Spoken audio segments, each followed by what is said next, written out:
Well, what's up, everybody? This is Bishop Chris Johnson, aka the Greatness Coach, bringing you another episode of the Pastor Plus podcast.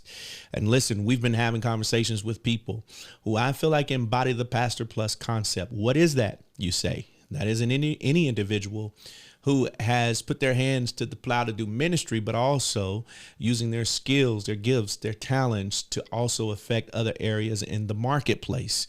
And today, my guest is a brother that embodies this concept, and I'm so humbled and so excited to have him on today. Everybody help me welcome Pastor AD, Adrian Davis. Pastor, how you doing, man? I'm doing great, bro. How are you, man? I'm doing good, man. Thank you so much for spending some time with us, man. I'm excited about this conversation. Hey, dude, I appreciate you. I appreciate you for inviting me on your platform, and I'm excited about the conversation as well, man. Well, man, just starting off, I feel like you don't need an introduction, but just starting off, man, can you just kind of give everybody up to speed? Like, who are you, what you've been up to, and what you're doing now? So I'm, of course, Adrian Davis. For the past 10 years, pastored a church in Huntsville, Alabama.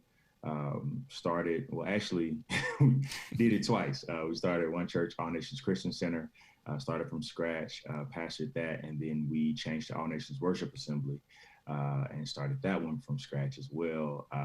Different name under different leadership. And man, after 10 years of pastoring, I felt that, it was a need for me to transition, set up a successor. And now I do mentorship, create content, and then I also own a branding and marketing company in Los Angeles, California. I moved to Los Angeles. I'm an actor signed to an agency. And so yeah, I'm just a guy that is not afraid to try the things that he desires to do. Wow. Brother, I commend you, man. Just before we even get started, I commend you, and I want to say, man, God bless you for doing what God has placed in your heart. Yes, and sir. Man, you open up the door for us to have this conversation. We're talking about Pastor Plus, and I tell people all the time that, my dad, his last 2 years of ministry, he didn't even want to pastor anymore. But he said to me, son, I don't have anything else. And this is the whole Pastor Plus concept. It is Jeremiah who's writing with tears every single day. He's serving in ministry, but he's depressed. He's stressed. He's got mental health issues. He's bipolar. He's quitting one day. He's starting again. How many pastors, man, are in that same boat because they said yes to the call, but they're still miserable? Bro, this topic is dear to my heart, man, because for one, I saw my grandfather deal with it. And I saw myself kind of going down that same, that same pattern. And the first thing I want to say is that even if there's a pastor in the seat and he's depressed, he's frustrated, he's battling, it does not mean he doesn't love God. I get so tired of people saying, well, if it's that bad, then, are you just mad at God, or you don't like, you don't love God, you ain't that saved, you ain't that deep. It's the fact that he's human. I mean, we all love aspects. Like if you worked a regular 9 to 5, you would love aspects of your job, and you would probably hate some of your coworkers, and you would hate certain days, or you would hate certain tasks or assignments. Yeah. It's no different, I think that for a lot of pastors, man, what we have done, and it's going to be Come on, man. Come on, man. What we have done, I think, over the years of church, is we've done a disservice to those people, or to all people, that we told them you had one purpose. My God. You had one thing. So it was we set out to say, find your purpose-driven life. Find your purpose. But what if my purpose is more than one thing? So what happens is, we have seasons of certain purposes that we are to be within. Our assignment, that's what an assignment is. It's an assignment. It may not be for lifelong assignment. It could be a 10-year assignment. It could be a 5-year assignment. It could be a 7-year assignment. Mm. And for a lot of us, you know, when we sit in that pastor seat, we've got, oh, I found my purpose. And little do we know there's another purpose that's kicking up on the inside of us. There's other things that we desire to do. It's other things that are that are speaking to us that we feel that we need to do. Yeah. And Yeah. we have just taught people for years and years and years, you got one purpose and seek out that purpose. You mean to tell me God with his multifacetedness, and Come you on, mean man. to tell me Jesus, when Jesus came, he came as, you know, like as a carpenter's son. Come He on. came Come on. like he was like so we could say, oh, Jesus was the redeemer. Yeah, but he was so much more. Yeah. So you mean to tell me that carpenter, healer, supplier, Come on. forgiver, like I mean, if he can be all of that, Yes. how come I can't? Yes. You see what I'm Yes. saying? It's just, you know, it amazes me that when it comes to pastoring, we are the only we're expected to take the job and die in the job. Mm. So we can't explore anything else. We can't look at anything else. We can't become anything else. And you know, Bishop Chris, I remember when I opened up my sneaker store. Mm-hmm. So I own a sneaker store. I'm an entrepreneur. I have a few different businesses. Actually, going to open up a restaurant in August. Nice. And I remember when I opened up my sneaker store, I was pastoring, and I had a few members leave my church because I opened up a sneaker store. They What? said he's doing too much, and I was like, now if I would have now when I released my book, I wasn't doing too much. When if I was a singer and I released a gospel album, I wouldn't be doing too much. It's the fact that I did something outside of the lens or perspective or the box of what pastors, quote unquote, are supposed to do. Wow. And I almost feel like it's a double entendre. You know, it's like you want us, like if we were just getting paid from the church, then we're using the church for the money. Then if we create streams of income, then you're doing too much. Doing You too need to much. be focused in on this and do this one thing. So it's so many different hats and things of that nature. But I believe that there are a lot of pastors, man, that are stuck in that. And I think it's because people have just told us, hey, you got one thing, you got one purpose, and that's not true. Whew, man, you know, you're so right, man. You know, people have this expectation. They limit us as pastors while they are at liberty to do whatever they want to do. Yet, Mm-hmm. yet Levi was a tax collector. Yet Peter was a fisherman. Yet Paul mended tents. You know, we have so many biblical examples of this. You know, and I think in this vein, what we're seeing, and if the past year has taught us anything as pastors, is that we can ill afford to just hide behind the pulpit without leveraging our lives with something else. I say this, Mm-hmm. Pastor AD. Listen, you're going to, as a pastor, ask these two questions, whether by circumstance or by age. You're going to ask these two questions: what else and what next? Oh, yes, sir. Yes, sir. Either you're going to be 80 and ask that question, or some circumstance is going to force you to ask that question. Yes, sir. I thought it myself. I said, I want to do this voluntarily while I'm sane, while I'm young, while I still have skills. I want to ask that question now. You are definitely now walking into that. You've tapped into your plus side, I would say. Mm-hmm. And you've got some other things going on. You just mentioned that you're an entrepreneur, but you've got this concept called mannerisms. Unpack that a little bit. So, man, I do some content on my YouTube page. We're gearing up for season 2 of what we call mannerisms, Mm-hmm. and mannerisms is a place for African American men. I'm a proponent wanted for African American men. I'm not what some may call reverse racist or whatever the case is. I don't even know what that is.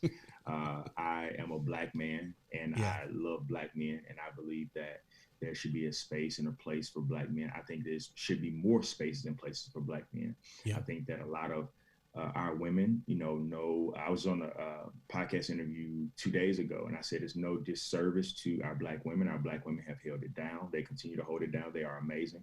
But I believe there's a lot of resources for our black women. I believe that if a black woman needs help, support, whatever the case is, I believe that it can be readily available to them. But I believe that for our African American men, we just don't have those spaces. And so I created mannerisms for us to talk, dialogue, say whatever.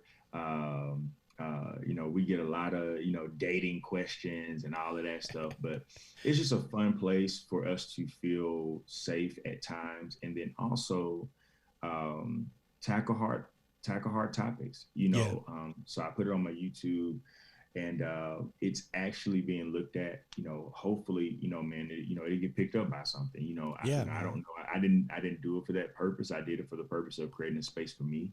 And so I just wanted to really just get to a space where I felt, hey, we got an outlet here, Yeah, man. type of situation. So yeah, man, I love mannerisms, man. I just love for, I don't know, man. I love the dialogue of men. But I think it's so needed, man. I Yep. do a mentoring academy for men called Man Maker Academy. Mm-hmm. And one of the things I believe is that your manhood is best depicted in the company and conversation and counsel of other men. Yes, And sir. it's no knock against the sisters at all, but there's just some things boys need to gain from other men, man. Come on, man. Like I agree with you, man. I'm working on a documentary right now, called Brilliant Boy, and so Mm, I have a company called Brilliant Black Boy LLC, where I create content that we pitch to networks and things of that nature. So that's hence the move to LA. And I'm doing a documentary on systemic racism in the field of education mm, amongst Black boys. So I took the story of there's a all Black boys school in DC called Statesman, yeah. and the school is amazing. And so we got some of the kids to share their story, and man, to hear their story about when they were going to a white school, as they Mm, would call it, and how they were treated versus going to, Statesman, and identifying with the fact that them being amongst other men yeah. um, and male Black teachers Wow. um, did something for them. One of the guys said, when I got here, I saw teachers that looked like me. Mm, And he said I didn't feel like there could be anything that I could say to them that would make them judge me or look at me funny. wow. And man, like, Wow. those type of things, I just think that, it's nothing against our women, but we do need Black men to be present. I think that was the whole concept of, the phrase, it takes a village, Most is definitely, that, man. sometimes, if a man is not in the home, a man in the village would mentor, would be there for him, be there for the child and things of that nature. And so I think that that's still needed in the concept of today's society as well. Models, Yep. models, models. We call manhood models, man. Yep. So many young brothers come through here just don't have any models, man. And they're Yep. searching. They're searching. And whatever they can Yep. grab hold to, that's what they're gonna take. And Yep. it's so key, so vital, man. I love the fact that you are providing these mentorship programs, such as mannerisms, and then commas. I'm like, man, this brother is man, commas, man. I know what I think it means Hmm. because I'm a preacher, but so unpack that, man. What is commas? So man, like the concept behind commas, I said it. I sat on commas for literally, man, it had to be 4 years. I never forget. I was getting ready to go to the World Changers Summit I was pastoring, and I told Apostle Matthew and Pastor Brian and Pastor Clack, I said, hey, I said I had a dream, and I got up. I said, man, the Lord told me that this is the year for commas, and and they were like, what? They was like, man, that's strong. Like what? But then I said, so they was like, all of them immediately was like, money, da da da da da. And I said, no, I said, I said, this is the year where you're going to be able to live out the different commas in who you are. I said, so it is, I said, for me, I'm a pastor, comma, entrepreneur, comma, philanthropist, comma, man. Actor, comma, entertainer, comma. I said, so if we lean into the multifacetedness of ourselves with the different commas that we are, then we're able to see different commas in our bank account. So it's almost a prerequisite that if you don't sit in the fact of the commas in which that you are created to be, you won't see the commas that need to come into your bank account. So now, fast 4 years later, my branding and marketing company is called the Commas Agency. I have a mentorship program called the Commas Academy, where and the tagline is the proper punctuation gives you the right to be more. Wow. And what happens with a lot of people is that we get locked into how people see us, and people majority of the time freeze you or keep you where they met you. So if I met you as a pastor, you can't be nothing else but that. If I met you as a singer, can't be nothing else but that. And how they introduce you is, how they met you, and they'll never see beyond that. But for me, it just came a point where I said, I want to speak to the people that have more in them, that want more, that want to be developed into more. And I think this is exactly what you're doing with Pastors Plus. Man. It's a, you're a pastor, but it's plus, it's more. That is, and it's a comma, on that. And so, and being comfortable in that. I can't tell you how many of my mentees, know that they know what they want, know what they want to do, but not being comfortable because they know that they're going to get ridiculed. They're going to get talked about. They're going to, and we allow people to keep us in certain boxes, not even ourselves. Sometimes it's not even the fear. Sometimes it's well, I just don't want people to view me that way, or I don't want, that type of situation, man. So we just got to get more comfortable, man. But yeah, that's exactly what commas is, man. It's just adding to and resting in who you are, and the more, again, those different purposes that we're called to be. Yeah, man. And that's right on cue, because one of those concepts that really hit home with me was the idea that God has given us an array of skills. I can't control what God gave me. I don't know why I like to write. I don't know why, I've got a background in sports, so I don't know why I like to coach. I don't know why, I have this administrative skill. I didn't give it to myself. Yeah. I enjoy doing it. So as a pastor, I'm not going to shut all of that off just because I'm pastoring a church. Yeah. I think we have to be good stewards over what God has given us and use all of it. I'm going to die empty. I don't have nothing left. That's how I live my life. I'm done. At the end of the day, I say I don't have anything else to give today. I hit reset every time I lay down, man, and I get back up ready to go. Man, what I mean, and I think even when people see pastors doing more, I don't know why it makes them feel that they are less anointed, less gifted. Like I don't get it. It's like I don't understand, because almost it's like we just want you to focus in on this, and I'm baffled that we can preach you to live your full potential. We can preach you to live your full life.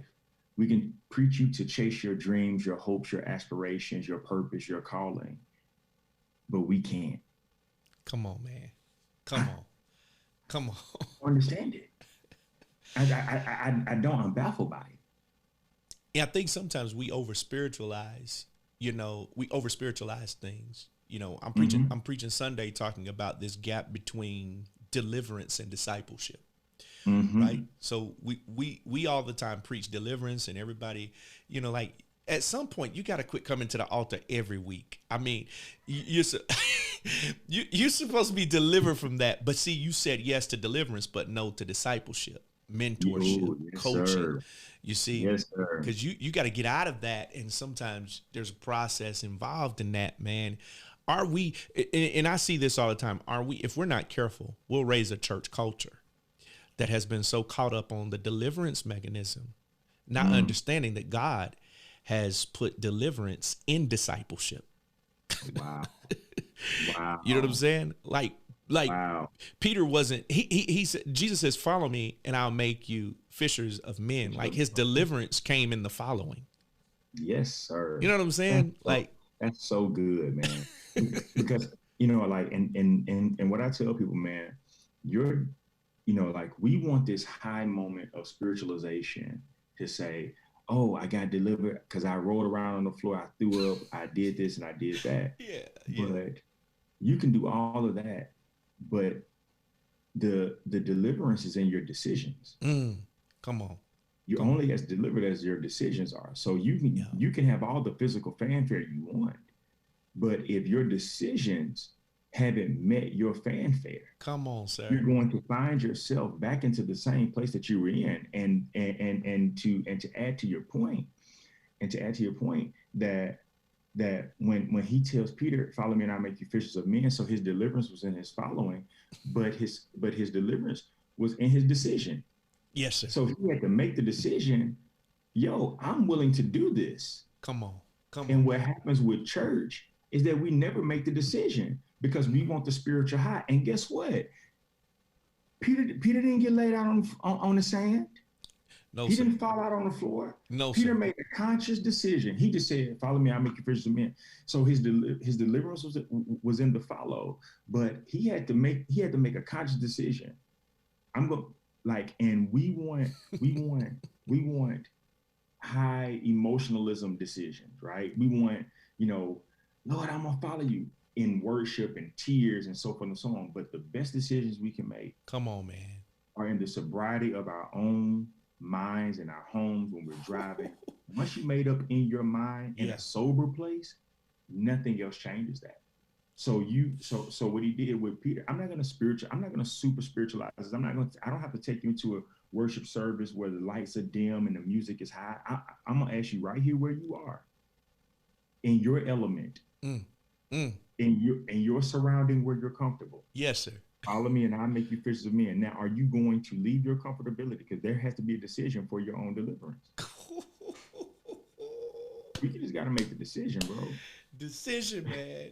Decision. And on that note, for 2 days, if you're a pastor, a ministry leader, influencer, for 2 days, we're bringing you in to our Pastor Plus camp on June 24th and 25th. I've extended the registration. You got a couple of more days to register.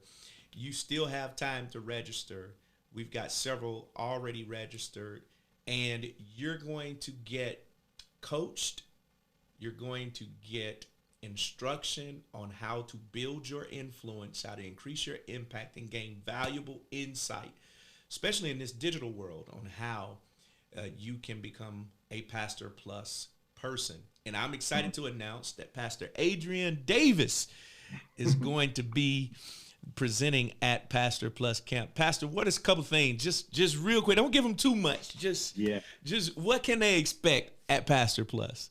Well, I think really, we'll definitely be elaborating on a lot of what we've covered today. Yeah, yeah. And also, I think that there really has to be a big push for us being comfortable in who we are called to be, and that comes with our own. Like people put a negative spin on this, but I tell people, sometimes we need an identity crisis. My God. My We God. need we need that. Mm. Identity crisis looked at from a negative perspective, and it doesn't have to be. Yeah. Every like when the prodigal son was in the pig pen, he had an identity crisis. He knew my identity doesn't match where my atmosphere. Yes, sir. So, and I think for a lot of our Pastor Plus guys and women that need to come in to this Yeah. are are in desperate need for identity crisis Ooh. and be okay with who they are called to be. I love it. I love it. I Everybody. and I can't wait. I can't wait, man. I'm excited. Everybody, you have to go to my website, cajohnson.org. Get registered for the Pastor Plus camp. Pastor Adrian Davis is going to be there. Pastor, I always like to have let my guests have the last say today. So however you want to close us out, whether it be in prayer, inspirational word, whatever the case may be, just a quick reminder, everybody, go to cajohnson.org, register for Pastor Plus camp, June 24th through the 25th. Here with our last word is Pastor Adrian Davis. Pastor, take us Well, away. well, guys, I'll just leave you with this thought that in order to fulfill everything that you're called to fulfill in life is going to require you out of the norm and put a demand on your full potential. You're never going to reach your full potential in a place of comfortability. So I would challenge you, admonish you to have the hard conversations with yourself and ask yourself, what more is in me that needs to be developed? So real ministry, what I consider real ministry, is what outlasts your breath. What are you going to establish today based upon your courage that will outlive your breath tomorrow so that generations after you can know that you made a difference? That's the challenge.